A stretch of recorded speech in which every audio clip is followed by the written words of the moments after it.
Let's talk about a difficult subject. Let's talk about the death penalty. Christians, for the most part, have the wrong idea about the death penalty because they believe that God is against the death penalty. And they believe that because of one verse that usually comes out of the King James Version. It's in the Ten Commandments, Exodus 20, chapter 13. Thou shalt not kill. God, on the other hand, gave the death penalty by revelation to society. And he gave it to society to help keep society safe.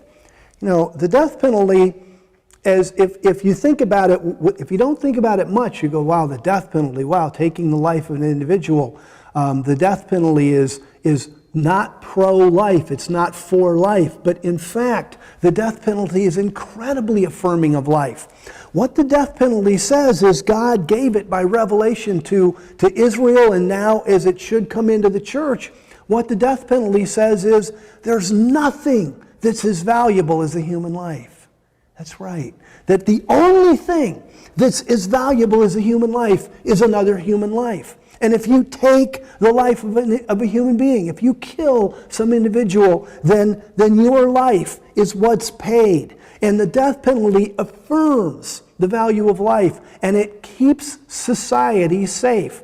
Now, as I said, the Ten Commandments, Exodus chapter 20, 13.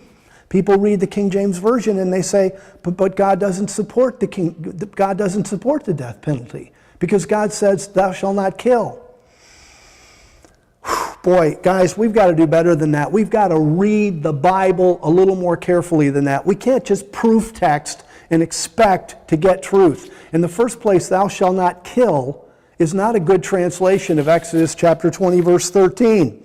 We've got Holman Christian Standard Bible. Maybe I'll read off the Bible that you read. Holman Christian Standard Bible, Exodus 20:13. Do not murder. ESV, you shall not murder. New American Standard Bible, you shall not murder. New International Version, you shall not murder. New King James, by the way, New King James, you shall not murder. New Revised Standard Version, you shall not murder. Even the Tanakh, the modern Jewish Bible, you shall not murder. The word ratzach in Hebrew should have never been translated kill. It should have been translated murder. And if we take a look through the Bible, we'll find out what God thinks about the death penalty. We go to Genesis chapter 9.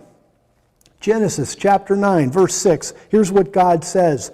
Whoever sheds the blood of man, by man shall his blood be shed.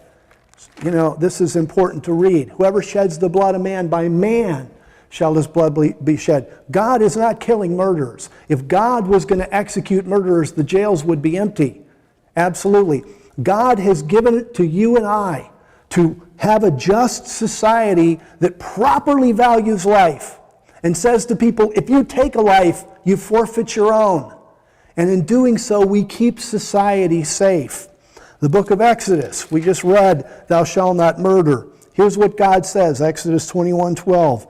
Anyone who strikes a man and kills him shall surely be put to death. That's the book of Exodus. The book of Genesis, the book of Exodus. How about the book of Leviticus? The book of Leviticus, chapter 24, verse 17. If anyone takes the life of a human being, he must be put to death. See, this is serious. The death penalty is serious. It's dirty business in a sense, but it's the way to keep society safe. Absolutely. How many people do you know? Are you afraid to go out at night? Are you afraid of your children being kidnapped? We have an unsafe society because we don't do what God says. I just read Leviticus. Numbers, book of Numbers. If a man strikes someone with an iron object so that he dies, he's a murderer. The murderer shall be put to death. Or if anyone has a stone in his hand that could kill and he strikes someone so that he dies, he's a murderer. The murderer shall be put to death. Or if anyone has a wooden object in his hand that could kill and he hits someone so that he dies, he's a murderer. And the murderer shall be put to death. And it says, do not accept a ransom for the life of a murderer who deserves to die. He must surely be put to death. People say, wow, these are tough laws. James Jordan in The Law and the Covenant covered that beautiful little section here, The Law and the Covenant by James Jordan, page 27. He says, here's what people say. Some of these laws are so harsh. He says, perhaps to our modern ears they may seem harsh, but we must be careful not to accuse God of sin. He gave these laws, and that is the bottom line. This is revelation from God. God gave these to us as a gift so that we could have a safe society. We ignore them, and what do we have? We've ignored them. Take a look at our society. It's pretty unsafe. He says, we must be careful not to accuse God of sin. He gave these laws, and regardless of whether or not we should keep them today, surely they reflect His goodness. And doesn't this harshness serve to show us that we have too lax a view of sin? Boy, that's really what's happened in so much of society. We just let sinners go. I know I was talking to a young attorney, and she said, so you don't believe in second chances? No, I believe in a safe society. That's what I believe in. You go and kill somebody, then you're executed in society safe. What, something like 80% of the people who are in jail have committed crimes before, they're back again? And now I know people say to me, okay, John, you show, and by the way, and what about the greats in the Old Testament?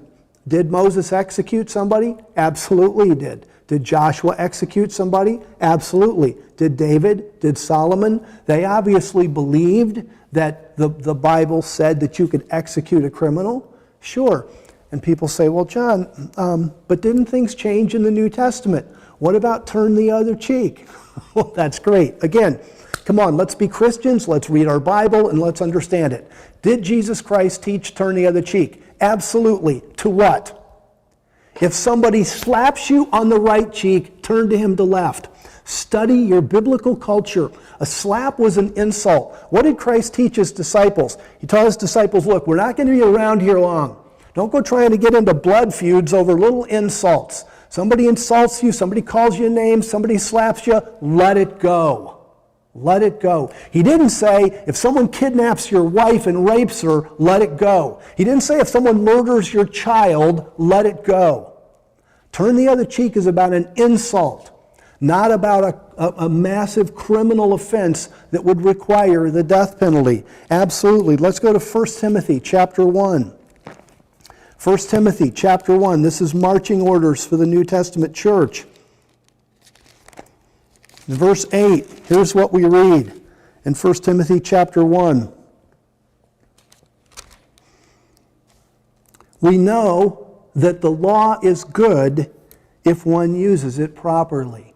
Absolutely. And what about the proper use of the death penalty today? Could there be a proper use? Yeah, there could be a proper use. Now, I know that there have been some studies that say, well, the death penalty hasn't been proven effective in stopping crime. Well, yeah, because the people who get the death penalty in prison, they've usually been there for what, close to 20 years?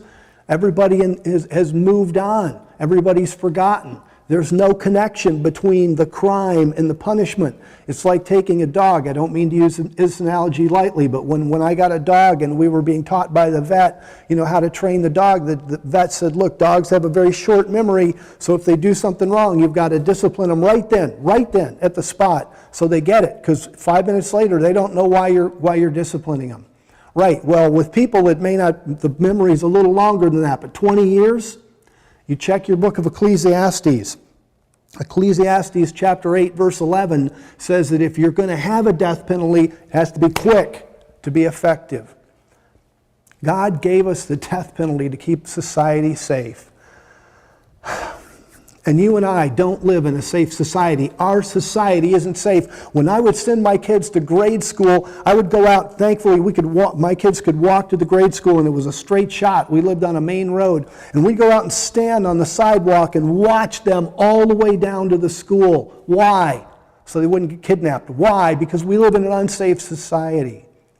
And God gave the death penalty so that our society would be safer, so that people would know, criminals would know, we mean business. You murder somebody, you kidnap somebody, and we're going to deal with you.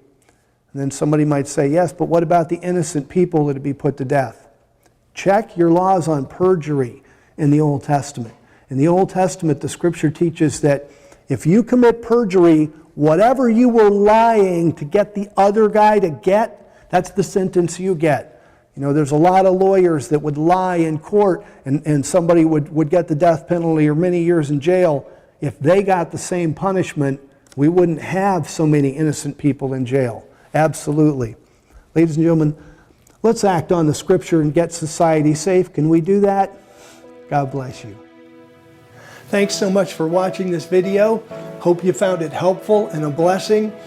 If you would like to contribute to the effort of producing these videos and having them go out all over the world, please consider donating at stfonline.org/donate. And while you're thinking about things, don't forget to push the subscribe button at the bottom of the screen so you get notified of future videos. God bless.